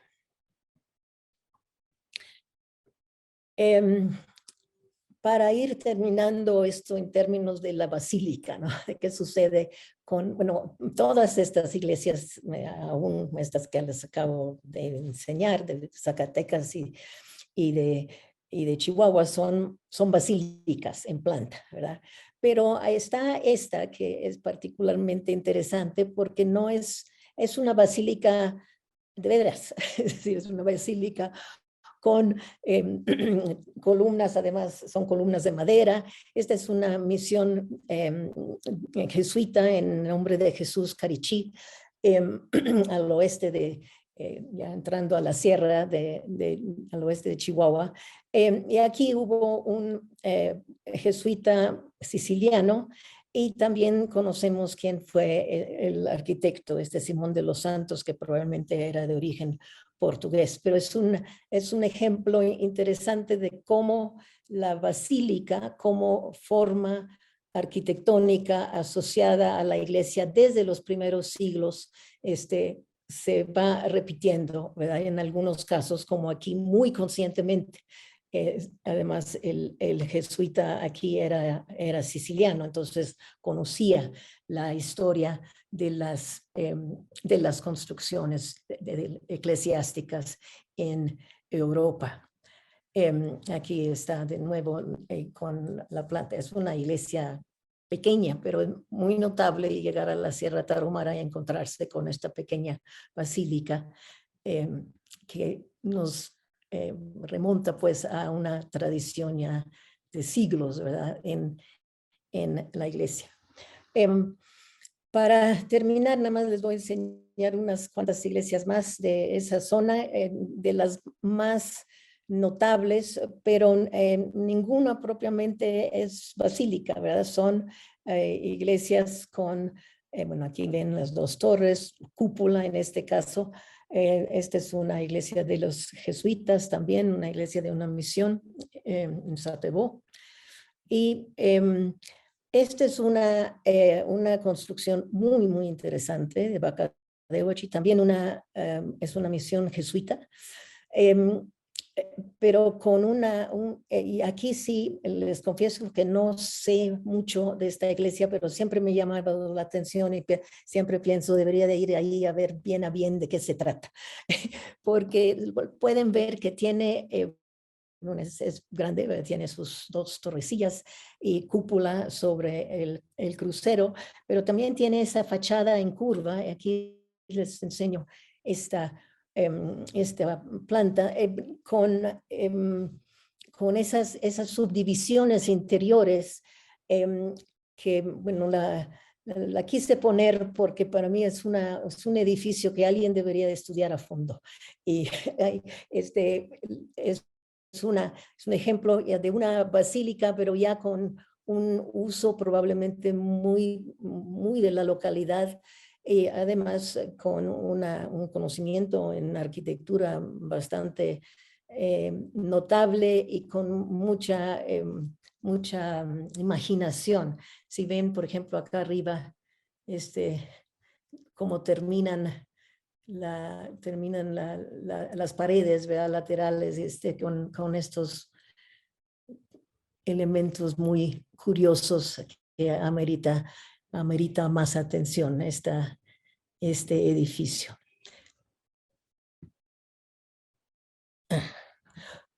Ya. Bueno, bueno, esa era evidentemente la última y quería simplemente darles esta visión general, pero con la idea de que viéramos, bueno, primero que la basílica como forma arquitectónica es algo que tuvo una vida, tiene, de hecho sigue teniendo una vida muy larga, y es algo que no, por ejemplo, las grandes iglesias del siglo XVI que asociamos con el primer siglo, evidentemente, de la conquista, de la ocupación española, en realidad estaba acompañada también de otros elementos que tienen este origen de la antigua historia paleocristiana de la arquitectura, que es algo que creo que debemos de tomar más en cuenta al pensar en la historia de la arquitectura en México y en el norte de México, que es el tema de nosotros ahora. Muchas gracias. Muchísimas gracias a usted, doctora. Un placer. Gracias a los 3 participantes de hoy. Muchas gracias y qué bueno que sí pudo llegar. Muchas gracias por su participación. Voy a ver, denme un segundo. No sé si podemos tomar unos 5, 10 minutitos para preguntas o participaciones, si no les molesta. Voy a poner en pantalla a todos los ponentes. Un segundito para que quede grabado. Y bueno, de inicio, en lo que veo si hay preguntas nuevas, bueno, agradecen varias personas la charla de los 3. Justo el señor Memo Arredondo compartía que la iglesia a la que él asiste actualmente en Querétaro es nueva y tiene formato de basílica, haciendo anotación de lo que usted comentaba, doctora Clara. La maestra Antonieta Samaniego, con respecto a la participación de la doctora Clara, decía que sobre la iglesia de San Pedro en Roma, decía que la iglesia se quemó y por eso la tuvieron que reconstruir. Y si gusta comentar. Bueno, la iglesia antigua, la primera iglesia de San Pedro, bueno, puede haber habido algún incendio en alguna parte, pero no se destruyó porque se quería construir otra. Es muy evidente, y no, y fue cosa de más de muchos años, porque, bueno, primero porque mucha gente no quería, además iba a costar muchísimo, y fueron varios maestros, arquitectos, además de la talla de Miguel Ángel, ¿verdad? Que estuvieron ahí, ahí porque, bueno, porque sabían que era una obra importante y pues sí era la Santa Madre Iglesia, pero no hubo de la primera, bueno, de la iglesia original, bueno, que no es la iglesia apostólica, porque pues cuando los apóstoles no había eso, pero es la primera iglesia la que no hubo, bueno, puede haber habido algún evento, pero no se destruyó, no hubo incendio, que yo sepa, ¿eh? Y bueno, también la maestra Antonieta Samaniego comentaba sobre el proyecto original, dice que el proyecto original fue de Bramante, pero se murió y la continuó Miguel Ángel y la terminó Carlo Maderno. Bueno, estuvieron varios, Bramante estuvo, sí, Carlo Maderno también. Miguel Ángel fue muy importante para que se terminara, porque como que agarró, bueno, esa es cosa de, bueno, eso está muy estudiado, hay varios libros sobre eso, lo que hizo Miguel Ángel fue como apretar el diseño, así como que, sí, me explico bien, pero se ve luego en los dibujos de los planos, ¿verdad? Que Bramante, bueno, además Bramante no tenía muy buena fama en cuanto a, bueno, tenía fama de muy buen arquitecto, pero tenía, no sé si saben, le decían Bramante ruinante, porque tuvo problemas con varias de sus construcciones. Entonces no era muy bueno al parecer con la cuestión técnica de los pesos y de las necesidades prácticas de la arquitectura. Pero fueron varios que estuvieron ahí metidos a través del tiempo. Muchísimas gracias. En relación a la ponencia que dio el doctor Roberto Carrillo, el doctor Tomás comentaba que sería bueno describir el riego en los presidios. Hola. El riego, sí, yo había leído y había entendido mal el riesgo, por eso iba a preguntar a qué se refiere. Es riego, pues. Muy bien, híjole, pues en esa parte no me he adelantado mucho. Les comento que, por ejemplo, en el pasaje sí que había muchísimos manantiales que rodeaban toda la estructura del presidio, de los elementos defensivos del presidio, y ahí sí tenían, de hecho, casi el doble del tamaño del presidio eran las tierras de cultivo, ¿sí? Porque eran autosuficientes, también de ganado. El capitán tenía una tienda ahí para expender todo eso. Hay muchos temas, ¿no? Por ejemplo, los capitanes abusaban mucho de su poder, ellos cobraban el salario de los soldados, ellos tenían que habilitarlos, es decir, llevarles armas, llevarles vestimenta, y a veces no lo hacía o se los revendía, etcétera. O sea, había muchas cosas, ¿no?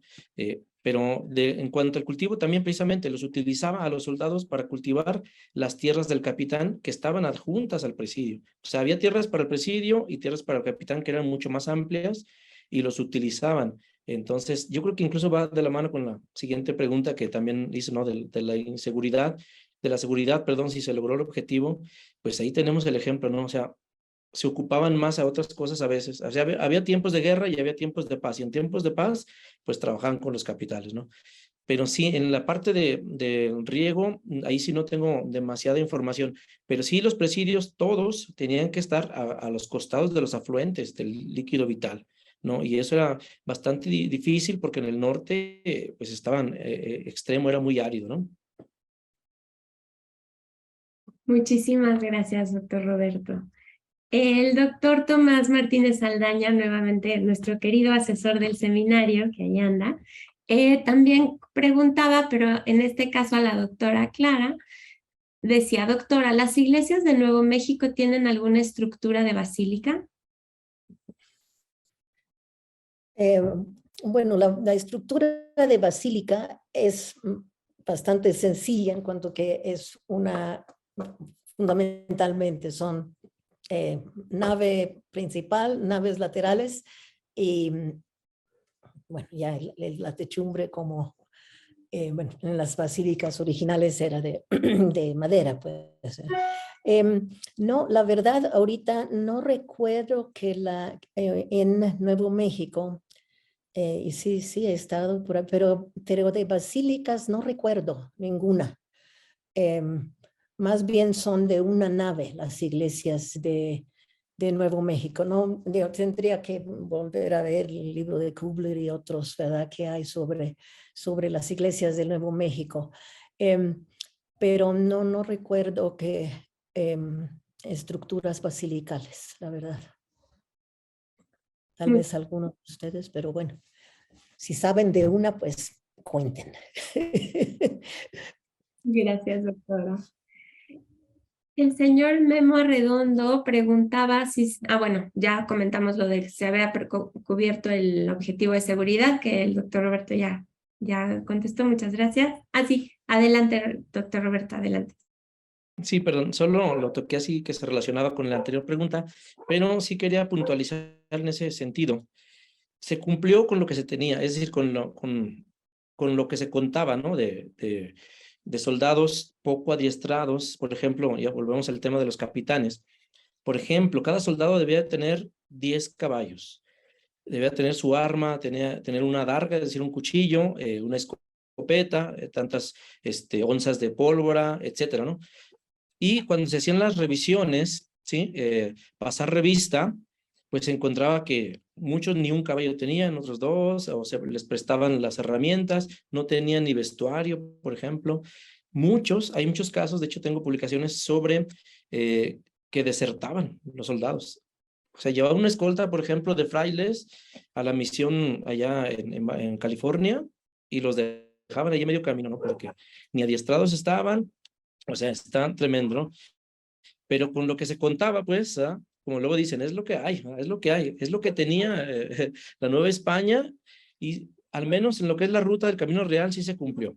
Ya en lo que son los caminos transversales ya estuvo muy difícil, o sea, muy difícil. Ya hasta el siglo XIX, me parece que ya cuando se empezó a profesionalizar militarmente a los soldados. Entonces, sí estuvieron muy atrasados. Hubieron varias visitas, se les llama visitas reales a los presidios, y se reformaron.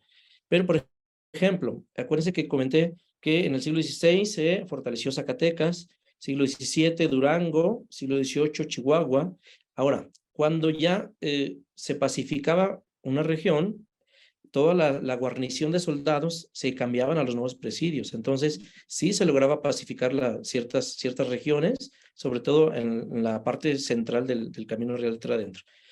Pero al final, por ejemplo, había otros complementos de fortificaciones. Había ciudades defensivas también, o sea, no solo eran los soldados, los militares, los presidiarios, sino que había ciudades militares también, o sea, también las había y tenían que prepararse. Había también compañías civiles incluso también. Entonces era todo, incluso ahí en ordenanza se decía, deben de portar arma en el norte, deben de portar arma porque no podemos con todo.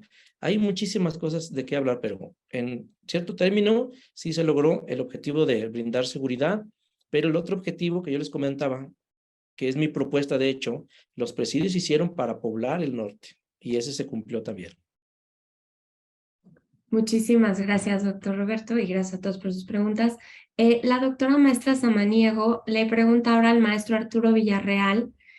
Dice, me gustaría saber si dentro de su investigación en el retablo de Saltillo tiene registro de la participación de artistas de origen indígena, ya que hay estudios sobre la participación e influencia de personas de este origen, por ejemplo, en la arquitectura barroca oaxaqueña. Así que me gustaría saber si en el caso de Saltillo se tiene algún registro.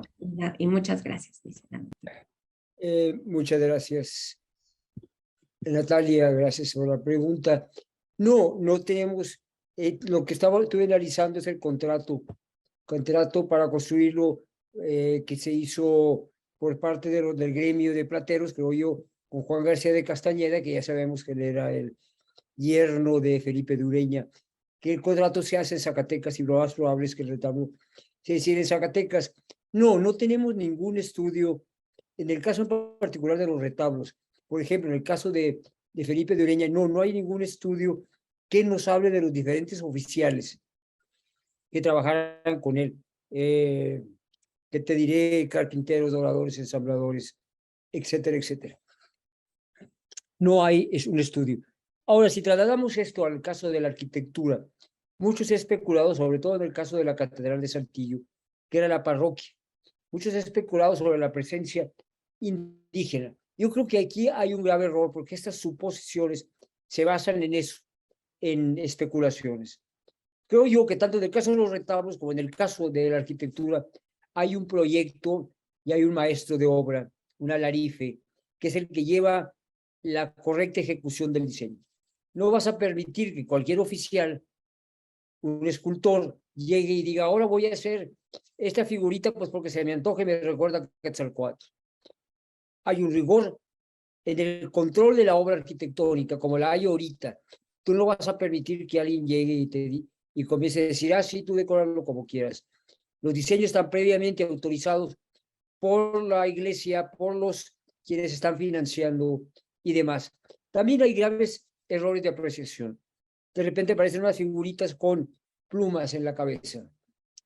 Recuerden que la pluma se convirtió en una moda. El rey Sol en Francia aparece con plumas en la cabeza. En la época barroca están bailando y hay dibujos y pinturas donde aparecen con plumas en la cabeza.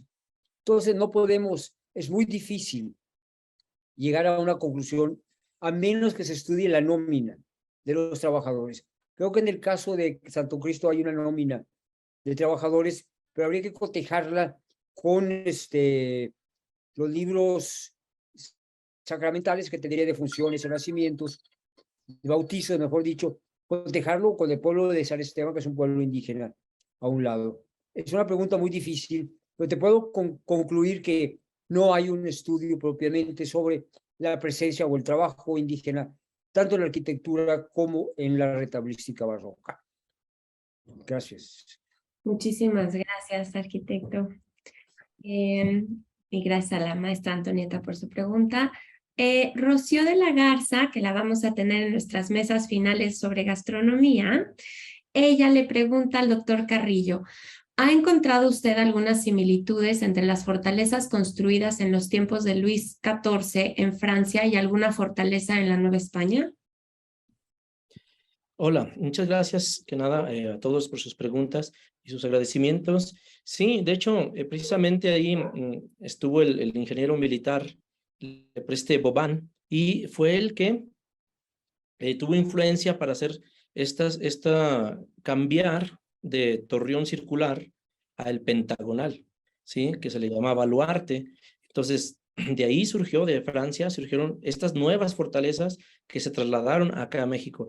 Lógico, con las limitaciones y con otra realidad, ¿verdad? Con otra gran realidad, pero sí, o sea, influencia directa de esas fortalezas francesas, las italianas también, las españolas sin duda.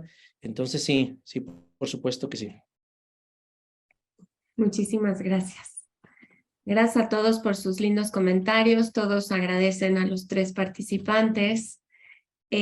Por último, para el de nuevo la maestra Antonieta Samaniego dice, para el doctor Roberto Carrillo, muy buena presentación. Me gustaría saber si se tiene registro de algún tipo de construcción militar para fortalecer la Ciudad de México. Muchas gracias.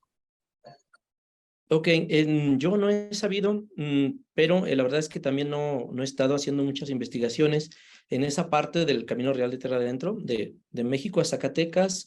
Realmente no me he centrado allá. Yo me he centrado en la parte norte de Zacatecas, en la parte norte del actual México, porque también en Estados Unidos es otra realidad muy distinta también, ¿no? Entonces, sí, no sabría yo decirles si se hizo algo para allá, para aquella región. Muchas gracias, doctor Roberto. Yo ahí puedo comentar un poquito, que es justo yo estudio más la Ciudad de México. Como tal fortaleza no lo puedo decir, pero sí sé que había garitas para acceder, como se accedía por el lago, había garitas y estaban muy controladas, ¿no? O sea, no podías entrar a la ciudad tan fácilmente. Bueno, Ya para terminar, porque ya nos pasamos del tiempo, pero rápidamente el señor Memo Redondo dice: Roberto, a pesar de las limitaciones, los castellanos hicieron la gran proeza de construir tan vastos territorios, incluso hasta Alaska. Gracias. Y Gabriela Román Jaques dice: arquitecto Arturo, muy interesante investigación. Todos, Rocío Lagarza, todos fascinantes temas. Muchas gracias, dice la maestra Antonieta Mario. Todos agradecen. Gracias a todos por estar con nosotros, por acompañarnos. Muchas gracias al doctor Roberto, a la doctora Clara y al arquitecto Arturo. Fue un placer tenerlos con nosotros. Gracias por formar parte de nuestro seminario y por abrir nuestro tercer módulo. Los invitamos la semana que viene a la mesa 2, que lleva por título Música y sus variantes a lo largo del Camino Real de Tierra Adentro, con el doctor Víctor Manuel Solís Medina. Muchas gracias a todos, todas y todes. Gracias al doctor Tomás Martínez Aldaña, que es nuestro asesor del seminario. Y gracias a todos. Bonita noche y un placer estar con ustedes. Nos vemos. Natalia. Claro, doctor, dígame. Natalia, ¿nos permites darle un aplauso a nuestros ponentes porque estuvieron extraordinarios? Doctor, Y claro. darle las gracias. Muchas gracias a los tres. Excelentes ponentes. Muchas gracias. Gracias a todos. Hasta luego. Muy buena noche. Buenas noches.